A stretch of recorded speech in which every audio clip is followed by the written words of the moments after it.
Hello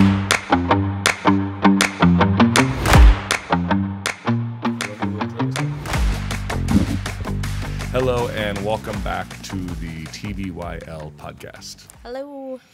So, number 2. Yep. I'm Bobby. I'm Liz.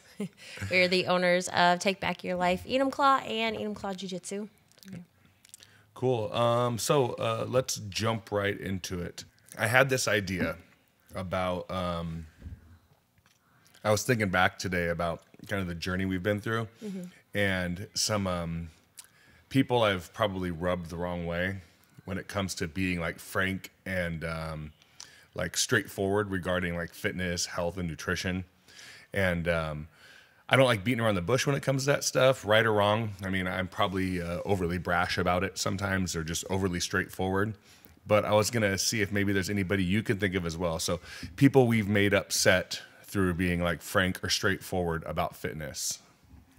I suppose there's probably a couple. We don't have to name any names. One really particularly stands out, but I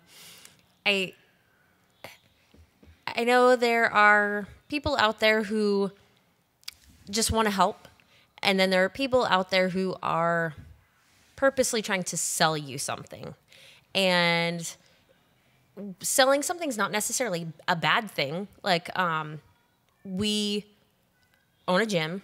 We want to have members at our gyms, have them working out, but they obviously have to pay for that service.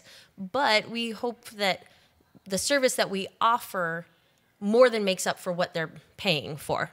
That, like, my end goal is to help people. And if I can help support my family by doing that, that's awesome. To me, that's a great way to make a living. But a lot of people are just out there to sell something, and they're not necessarily having other people's best interest at heart. And that doesn't always come across right at first, but eventually I think it does. I mean, there are people being like purposely misleading about things. Absolutely. Yeah. You know, making claims about something that does something spectacular, and it really doesn't. So, yeah. I could think of, I mean, a lot of it comes from like products, right? So, the whole ketosis and thing I've been doing since I was in my like early to mid 20s. Like I said, I've struggled with weight most of my life, and I've tried just about everything. And I actually take very well to ketosis or very, very low carbohydrates. But I remember a while back there was a supplement store I would go to, and they were always trying to sell me on ketones. Buy these raspberry ketones, and they're for weight loss. And I mean, really, no matter how much people are going to piss and moan and fight about it, weight loss is a mathematical equation. You can literally sit down with a calculator, a piece of paper, and a pencil and figure out how long it will take you to lose X amount of pounds. The variables that go into that might not be simple, as in like how strict you can be, your self-control, but generally things that are going to go wrong are behaviors from you. It's not the math that's wrong. It's generally how the person is able to apply that math. And there are different ways that we can have discussions about how you can do that successfully or more. Or overestimating the calories out part of the equation is a very common one. I can't remember the study. I could probably pull it up here. There was a study that showed that people overestimate and underestimate their calories. So greatly overestimate their output and greatly underestimate their input.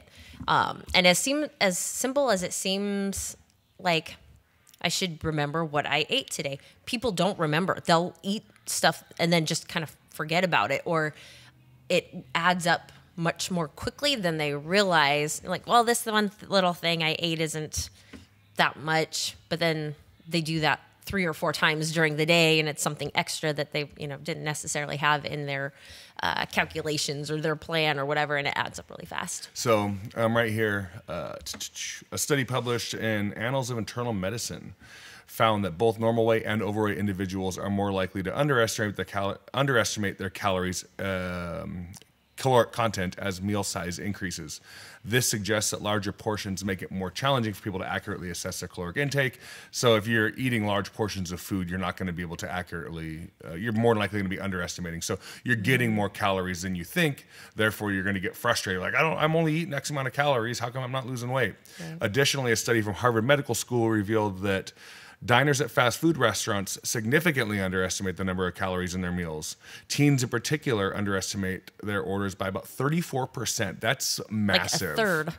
Well, adults underestimate by 20%. Still massive. If you're doing that several days a week, you're going to be erasing what you think is a caloric deficit simply by underestimating your calorie intake. Well, and this says even overweight individuals may underestimate by 40%. Yeah. Which is probably, I mean, it's kind of like a chicken or the egg sort of situation with being overweight and overeating. Like the more you overeat, the more it becomes normal. Like those portion sizes seem normal. And so, but then you're underestimating the calories, and it just kind of like this self-perpetuating cycle. So as Donald Trump says, let's weave back to the primary topic. So people that we've made mad. So I've made a lot of people mad, people I know in person and people online, simply from pointing out that products are primarily, they're all trying to sell you something. You don't need special products for weight loss.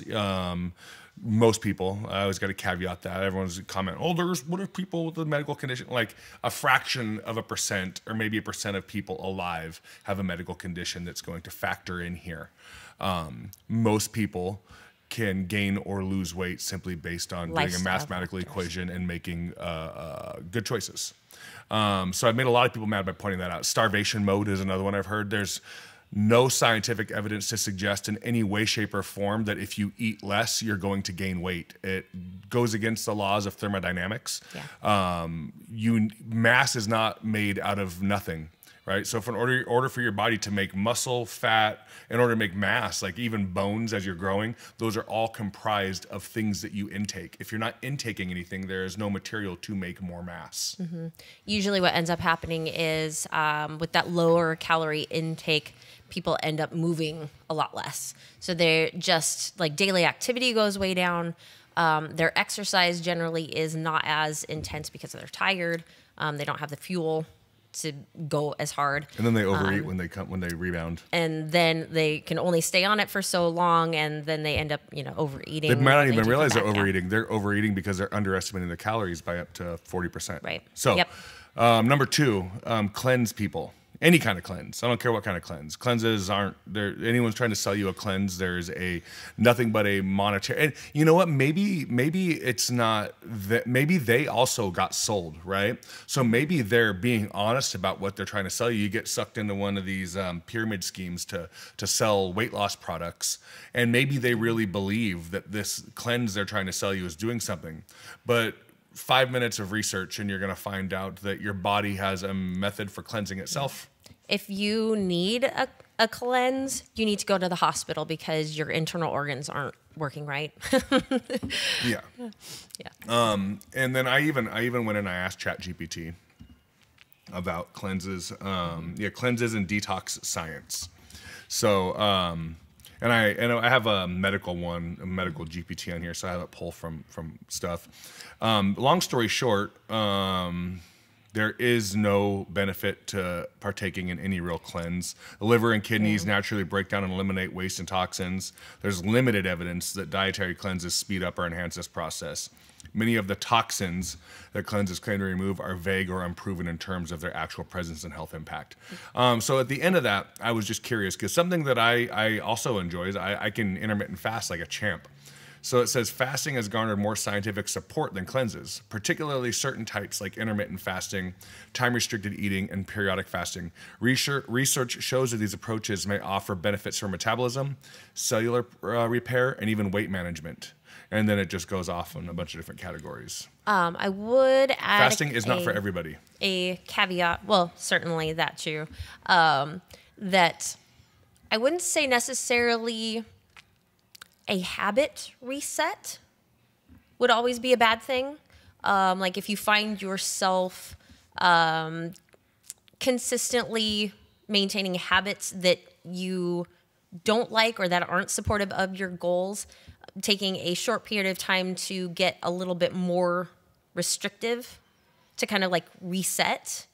And then maybe over time, not that you go like crazy again, but a little more normal after, I don't know, a week or 2 weeks, or 3 weeks, I guess, is the habit time frame.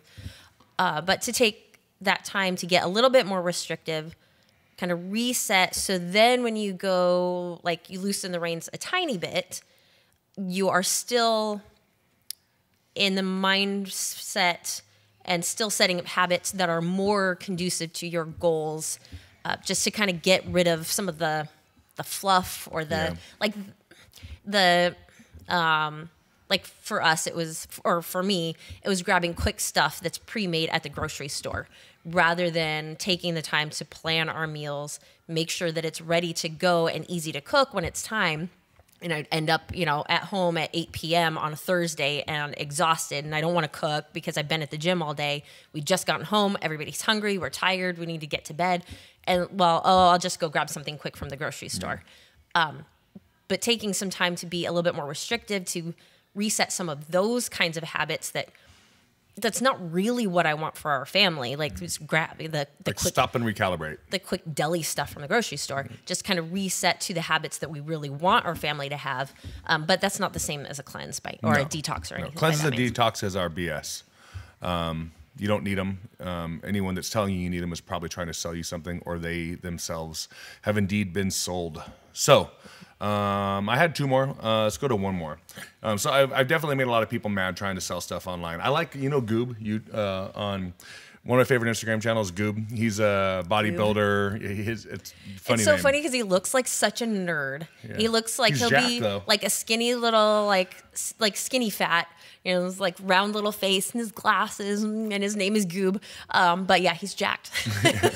But he has a great Instagram. He exposes fitness influencers and even bodybuilders. Anybody that's trying to sell you something or promote their physique that photoshops their photos, he goes on and exposes them. Even celebrities. Go check it out. He has a lot of good people on there. Great YouTube channel. But I like his saying. He says, and he pisses a lot of people off. He says, if it can be destroyed by the truth, it deserves to be destroyed by the truth. And he's even exposed like his own friends and stuff on there as well, people he knows. So that's kind of my take. Like if me stating the truth offends you or makes you upset, that's not on me. That means that you're the one being untruthful, right? So it deserves to be exposed.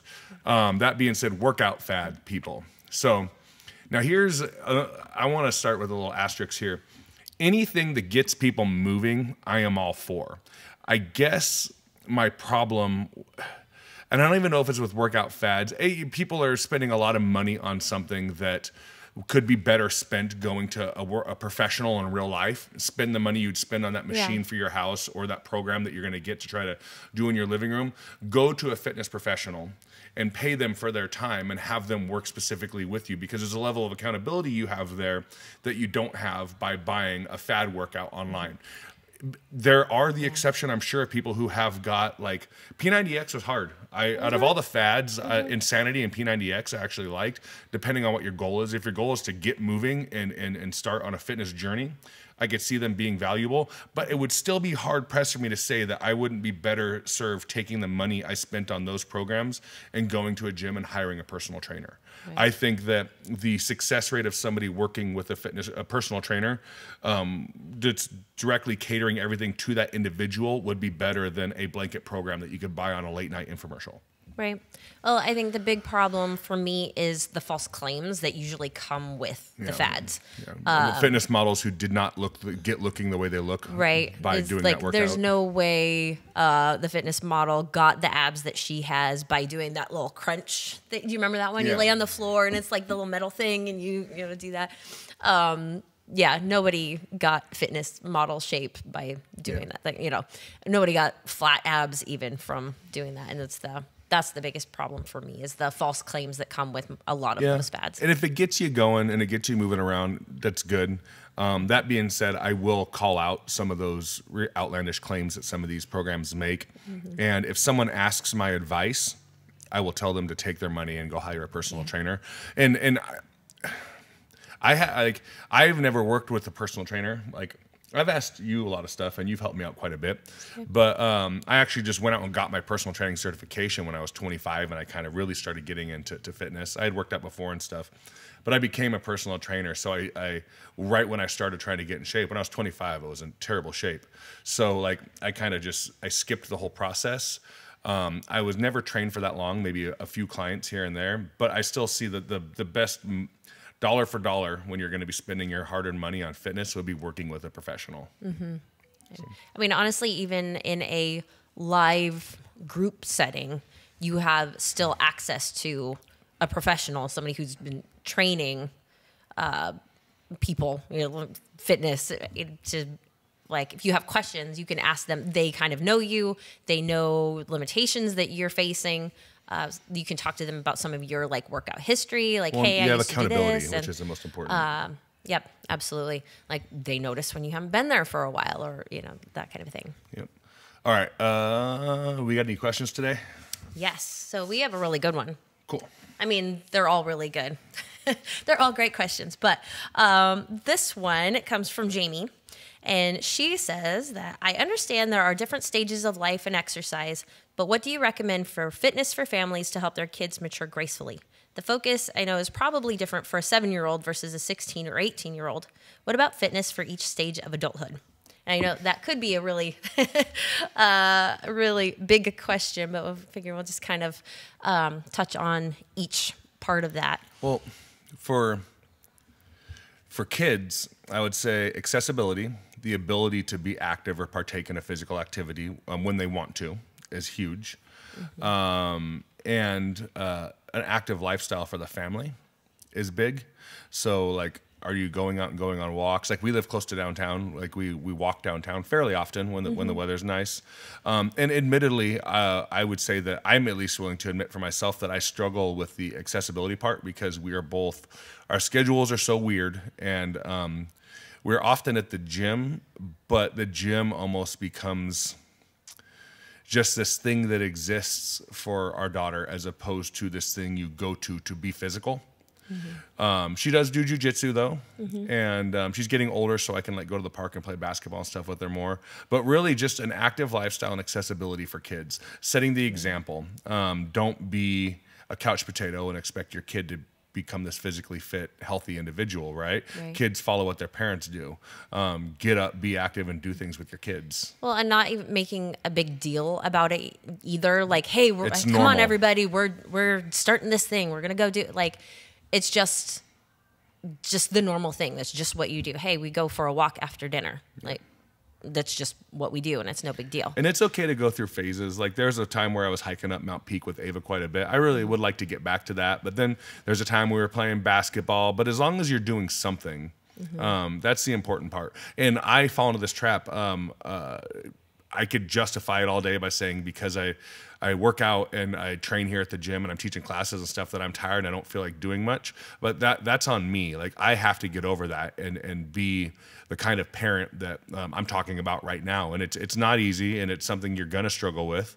Maybe there might be people out there it is easy for, but it's certainly not easy for me. So just recognizing that it's a struggle and constantly putting effort towards being the kind of person that we're talking about right now. I think that's really the key, right? Mm-hmm. Well, so I post in our member group on Facebook every Sunday about planning out your week.